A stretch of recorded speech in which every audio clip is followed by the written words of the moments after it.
and control the legal profession and the workings of so-called justice in Britain, and indeed, like I say, further afield. But the reason I've come here overwhelmingly is to point out something in the centre of the road here at the boundary between Temple Bar and the City of London. And it's a massive reptile figure, dragon figure, in the centre of the road. Now, we're getting into what the biggest secret is here, because when you go around London, and indeed looking at the coats of arms of the aristocratic families, etc., again and again you keep seeing reptiles, you keep seeing dragons, and you've got the serpent race and the dragon race constantly recurring in the ancient texts describing the gods of the ancient world. And there is a reason for this. There is a reason why dragons appear everywhere, and that is the biggest secret, which Arizona Wilder also has experienced. Right at the start of our little tour of London, in that square outside the Bank of England, it's also possible to see again this same theme that keeps reoccurring of flying dragons, of flying serpents. We've seen one major serpent figure, serpent statue, at one entrance to the City of London near the Law Courts, and here I am now alongside the River Thames at another entrance to the City of London, this epicenter of global control. And what do we have to signpost the fact that you're entering the City of London? Yet another flying dragon, this one holding the shield with the red cross and the white background, this ancient symbol that I talked about with the flag on top of the Mansion House and the flag of England, the flag of St. George. So what's going on? Why, when you look at the ancient accounts of the ancient gods, do you again and again see this reoccurring theme of the serpent race, the serpent gods, the flying serpents? Why, in my research for the biggest secret, have I come across a stream of people from different walks of life all over the world who have told me the same thing, that they have seen, to their astonishment and amazement, they've seen key people in positions of power just demanifest from being a human physical form and become before their eyes a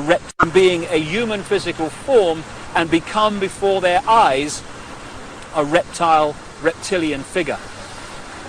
When you look at the ancient gods of the Indus Valley, they talk about the Nagas, the gods who, wait for it, had the ability to manifest as human or manifest as reptiles. This is absolutely vital to understanding parts of the Arizona interview, because she has experienced exactly this. And the background to what's happening is quite simple. This three-dimensional world that we appear to live in is only one frequency, one dimension of existence. We have a frequency range which we can perceive. We call them the physical senses. But outside of that range are other frequencies, other dimensions of existence and life that are sharing the same space that we are. In the space that my body is occupying now, for instance, are all the radio and television frequencies broadcasting to London.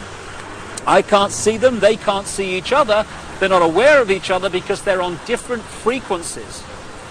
Only when the frequencies become very close do we have what we call interference on the television or interference on the radio. And it's the same with creation. We live in conscious terms in this three-dimensional world. So this is our reality, this is what we perceive. But there are other dimensions. And the one closest to this is the fourth dimension.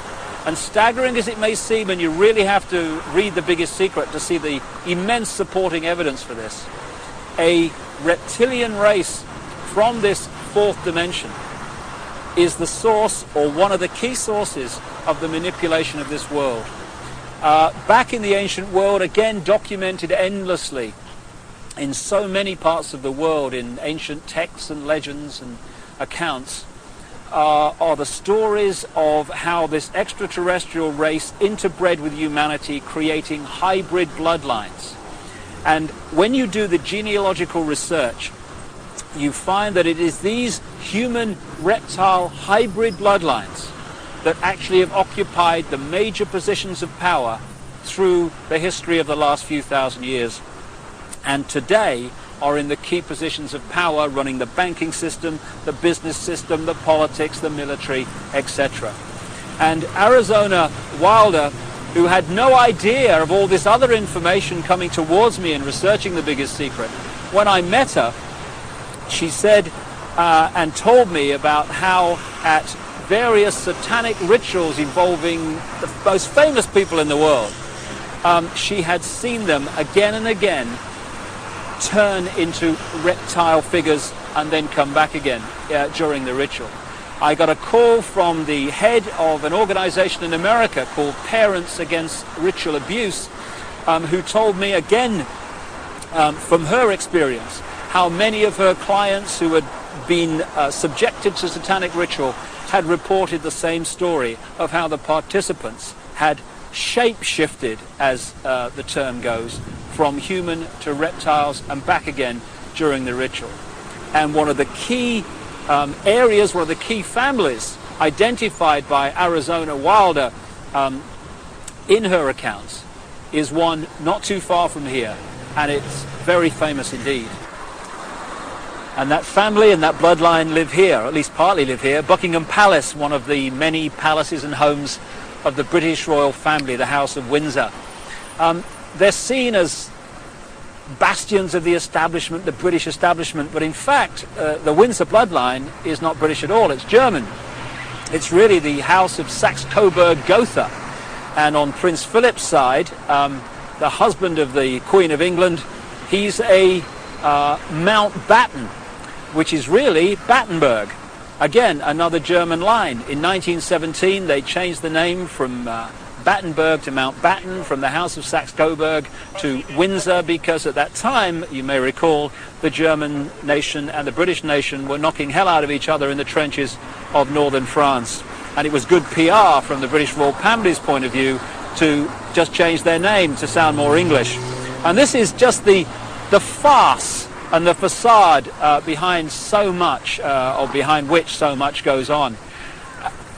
However, most people, if not almost everyone on the planet, would find the fact that the House of Windsor are one of these reptilian-human hybrid lines that shape-shift between human and reptilian form to be utterly, devastatingly ludicrous and unbelievable. I understand that. But the truth, the real truth, often is. And Arizona Wilder, in the interview that's coming up now, is going to talk about her experiences of seeing this happen. Well, I think that's all you need to know and appreciate to understand the kind of information that Arizona Wilder is going to reveal to us now, except one thing. Across the millennium years is crunch time in this whole agenda, crunch time for the human race. This is the time when this network of interbreeding bloodlines wants to bring in its global fascist structure of a world government to which nation states would be administrative units, of a world central bank and a world currency, a currency that wouldn't be cash, it would be merely electronic, for which there are fundamental implications for human freedom. And also the world army, which is designed to be NATO, expanding and expanding as it is now, of course, to become the fully fledged world army, world police force. And underpinning that little lot is designed to be a microchip population, in which we are microchipped with our financial details, our medical details, etc., etc. And that would allow not only electronic tagging, people knowing where we are all the time, it would allow the external manipulation through this electronic means of our mental and emotional processes. This will happen unless the human race wakes up and wakes up fast. And to do that, we need to understand what's really going on. And to let people know that, we've got to stop beating about the bush, stop pulling punches, stop pussyfooting around, keeping information from people, oh my goodness, how will they react, and just say, this is going on, take it or leave it, make of it what you will, but this is what's going on. And some of the information you're going to hear now is quite horrific. But if we don't know about it, what can we do to stop it and to change it? I spoke to Arizona Wilder in Los Angeles, and this is what she had to say.